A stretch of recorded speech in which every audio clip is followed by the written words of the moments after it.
तो क्या 8 चैंपियन का करियर हो गया खत्म? आईपीएल ऑक्शन में हुआ अपमान। रेस में शामिल हैं Chennai super Kings, Mumbai Indians और आरसीबी के बड़े बड़े नाम। आईपीएल 2026 के लिए मिनी ऑक्शन हो गया, लेकिन इस मिनी ऑक्शन में 8 बड़े खिलाड़ियों को किसी टीम ने नहीं खरीदा और अब सवाल उठ रहे हैं कि क्या उनका जो करियर है, T20 करियर है, वो खत्म हो गया है। कौन है वो खिलाड़ी, आपको बताते हैं। इस लिस्ट में सबसे पहला नाम आता है स्टीव स्मिथ का। आईपीएल खेल चुके हैं और इस बार जो उन्होंने अपना बेस प्राइस है वो 2 करोड़ रुपए रखा था, लेकिन 2 करोड़ रुपए में भी किसी ने स्टीव स्मिथ के नाम की बोली नहीं लगाई। और हम ये जरूर कह सकते हैं कि स्टीव स्मिथ का आईपीएल करियर अब यहां से हमें खत्म होता हुआ नजर आ रहा है। इंटरनेशनल क्रिकेट वो खेलेंगे, इंटरनेशनल क्रिकेट वो खेल रहे हैं, वहां पर वो खेलते हुए नजर आएंगे, लेकिन अब आईपीएल में दम दिखाते हुए, चौके छक्के उड़ाते हुए नजर नहीं आएंगे। और अब आपको कुछ इंडियन नाम भी ऐसे बताऊंगा जो भाई साहब चौंकाने वाले हैं। Devon Conway 2 crore. एक समय चेन्नई सुपर किंग्स इन पे दारोमदार लगाती ही थी कि बड़े बड़े स्कोर डेवन कॉनवे उनको बनाकर देंगे। न्यूजीलैंड से आते हैं, बड़े तूफानी बल्लेबाज हैं, बड़े दमदार बल्लेबाज हैं, लेकिन 2 करोड़ में भी इनका ना बिक पाना, किसी भी टीम का इन पर बोली ना लगा पाना चौंकाने वाला है, हैरान करने वाला है। और ये बता रहा है कि अब जो फ्रेंचाइजी हैं वो ज़्यादा से ज़्यादा युवा क्रिकेटर्स पे भरोसा दिखा रही हैं और डेवन कॉनवे जैसे खिलाड़ियों के नाम पर बोली नहीं लगा रही हैं।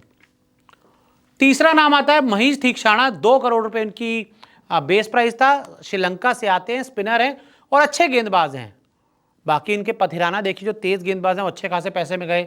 हसरंगा को भी ठीक ठाक पैसा मिला, लेकिन जब बारी है तीक्षाणा पर पैसा लुटाने की, तो किसी भी फ्रेंचाइजी ने 2 करोड़ रुपए भी इनको देना सही नहीं समझा। आपको क्या लगता है, कमेंट करिएगा।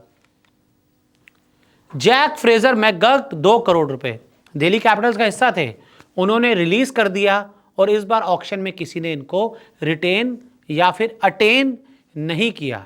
किसी ने भी इनके नाम पर बोली नहीं लगाई और तूफानी बल्लेबाज हैं, बड़े बड़े चौके छक्के मारते हैं, अटैकिंग अंदाज में हमेशा नजर आते हैं, लेकिन यहां पर 2 करोड़ में भी इनका ना बिक पाना चौंकाने वाला जरूर है। रहमानुल्लाह गुरबाज 1.5 करोड़ रुपए।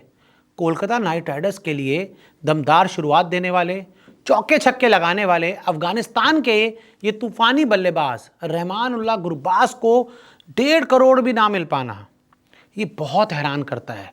सीनियर खिलाड़ी हैं, आईपीएल खेल चुके हैं, रन भी बना चुके हैं, अपनी काबिलियत दुनिया को दिखा चुके हैं, लेकिन आज जब बोली लग गई उसमें इनका अनसोल्ड जाना, ये समझ नहीं पाया, मैं तो नहीं समझ पाया कि इनके लिए भी किसी ने 1.5 करोड़ रुपए क्यों नहीं खर्चे। आपको समझो तो बताइएगा। उमेश यादव, इनका भी बेस प्राइस 1.5 करोड़ था। हालांकि उमेश यादव के लिए तो लग ही रहा था कि शायद अब करियर एक ढलाव पर है, करियर एक एंड वाले फेज में है, लेकिन उसके बावजूद भी 1.5 करोड़ अपना बेस प्राइस रखना मुझे लगता है थोड़ा ज़्यादा था। और उमेश यादव ने जितने भी सीज़न आईपीएल खेले हैं या इंडियन टीम के लिए तो खेले हुए इनको ज़माने हो गए हैं, इनका कोई इम्पैक्टफुल परफॉर्मेंस आईपीएल में हमें देखने को नहीं मिला। तो ऐसे में इनके नाम को लेकर तो मैं श्योर शॉट था कि इनके लिए बोली नहीं लगेगी। अब आगे बढ़ते हैं। दीपक हुडा 75 लाख रुपये बेस प्राइस। 1-2 सीज़न इन्होंने बड़ी तूफानी बल्लेबाजी की, टीम इंडिया में भी आए, रन बनाए, लेकिन आज देखिए 75 लाख रुपए भी किसी ने हाथ नहीं उठाए। 75 लाख रुपए के लायक इनको नहीं समझा गया। और एक बड़ा रीज़न ये हो सकता है कि जो इनकी गेंदबाजी है अब वो सवालों के घेरे में है, वो चकिंग एक्शन के चक्कर में ये गेंदबाजी नहीं कर पा रहे। शायद एक ये भी रीज़न हो सकता है कि दीपक हुडा को फ्रेंचाइजी को लगा कि बल्लेबाजी अच्छी कर नहीं रहे, गेंदबाजी कर नहीं पाएंगे, इसलिए हम पैसा नहीं लगाएंगे। मयंक अग्रवाल 75 लाख आरसीबी से खेले पिछले सीज़न, जब चोट लग गई उनके प्लेयर्स को तो ये किसी टीम की तरफ से खेलते हुए नजर आए। बीच में सीज़न में आए थे, आखिरी के दौर में आए थे, वहाँ पर भी कोई बहुत ज़्यादा इम्पैक्ट नहीं डाल पाए थे। तो ऐसे में इनके नाम पर बोली ना लगना ये पूरी तरह से तय था कि इनको पैसा नहीं मिलेगा। तो देखिए, ये वो खिलाड़ी हैं जो ऑक्शन में तो आए, लेकिन एक भी बोली इनके ऊपर नहीं लगी।